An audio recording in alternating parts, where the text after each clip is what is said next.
Halo Sobat Iseng, selamat datang kembali di channel Ilmu Iseng, tempat kita membongkar rahasia sains di balik hal-hal yang sering kita anggap biasa. Hari ini, kita akan menyelami sesuatu yang selalu bersama kita, melindungi kita setiap detik. Tapi seringkali kita lupakan betapa menakjubkannya. Kulit manusia. Betul sekali Sobat Iseng, kulit bukan cuma sekadar pembungkus tubuh kita. Ini adalah organ terbesar di tubuh manusia. Bayangkan, kalau dibentangkan, luasnya bisa mencapai 1,7 hingga 2 meter persegi. Dan beratnya bisa sampai 15% dari total berat badan kita.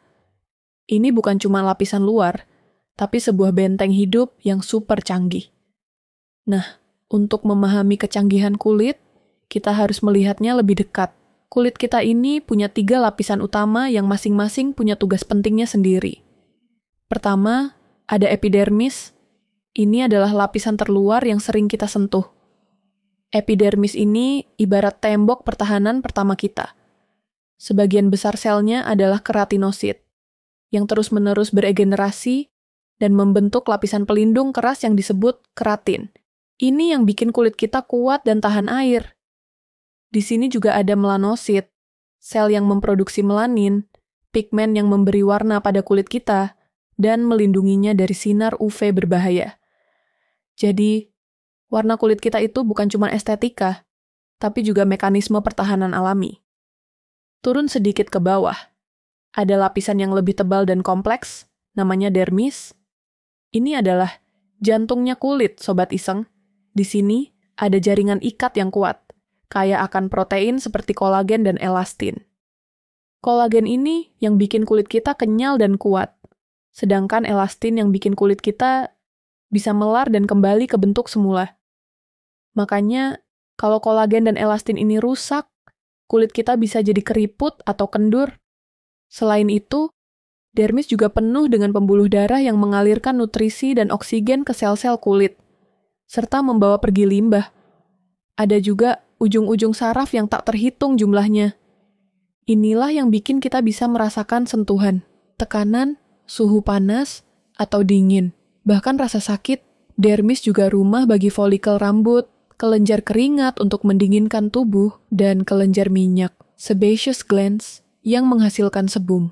Minyak alami yang menjaga kulit tetap lembab dan lembut. Dan di lapisan paling dalam, ada hipodermis atau subkutis. Lapisan ini sebagian besar terdiri dari jaringan lemak. Lemak di sini bukan cuma cadangan energi, Sobat Iseng. Dia berfungsi sebagai isolator, menjaga suhu tubuh kita tetap stabil, dan juga sebagai bantalan pelindung dari benturan fisik. Jadi, kalau ada benturan, lapisan lemak ini bisa sedikit meredam dampaknya. Dengan struktur yang sekompleks itu, tak heran kalau kulit punya segudang fungsi super. Pelindung utama. Kulit adalah barikade pertama kita melawan bakteri, virus, jamur, bahan kimia berbahaya, dan bahkan radiasi UV dari matahari. Tanpa kulit, kita akan sangat rentan terhadap infeksi dan kerusakan lingkungan. Pengatur suhu tubuh. Saat panas, kelenjar keringat akan mengeluarkan cairan untuk mendinginkan tubuh. Saat dingin, pembuluh darah di kulit akan menyempit untuk mengurangi kehilangan panas. Keren kan? Indra peraba. Dari sentuhan lembut hingga tekanan kuat, dari panas, menyengat hingga dingin menusuk, semua kita rasakan berkat reseptor-reseptor saraf di kulit. Pabrik vitamin D. Ya, kulit kita bisa memproduksi vitamin D saat terpapar sinar UVB dari matahari. Vitamin D ini penting banget untuk kesehatan tulang, kekebalan tubuh, dan banyak fungsi vital lainnya. Ekskresi, kulit juga membantu membuang sedikit limbah dari tubuh melalui keringat. Sekarang, mari kita bahas beberapa fenomena iseng yang sering kita alami, dan bagaimana sains menjelaskannya. Kenapa kulit keriput saat di air? Ini bukan karena kulit menyerap air dan membengkak, Sobat Iseng. Ini adalah respons saraf otonom yang membuat pembuluh darah di bawah kulit menyempit, menyebabkan lapisan atas kulit, epidermis, mengerut. Tujuannya diduga untuk meningkatkan cengkeraman kita saat basah, seperti pola tapak ban mobil, iseng tapi fungsional. Apa itu goosebumps atau merinding? Saat kita kedinginan atau ketakutan, otot-otot kecil di dasar setiap folikel rambut kita, yang disebut arektor pili, akan berkontraksi.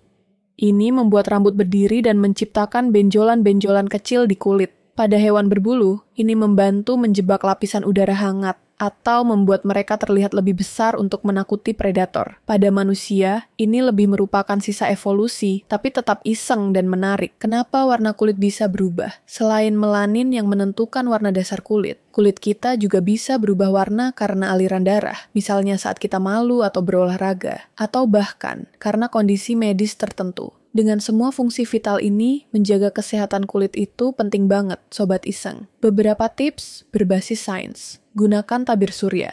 Ini adalah pelindung terbaik dari kerusakan UV yang bisa menyebabkan penuaan dini dan risiko kanker kulit. Hidrasi yang cukup, minum air yang cukup, dan gunakan pelembab untuk menjaga lapisan pelindung kulit tetap optimal. Nutrisi dari dalam, makanan bergizi, terutama yang kaya antioksidan, juga sangat mendukung kesehatan kulit. Jadi Sobat Iseng, lain kali kalau kalian melihat kulit kalian, ingatlah bahwa itu bukan cuma sekadar pembungkus.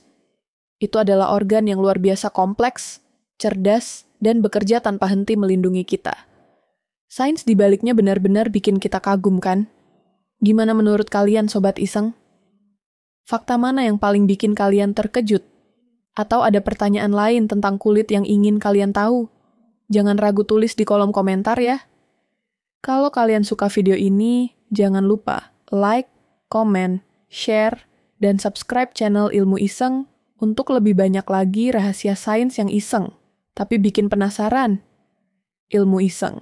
Iseng-iseng berilmu.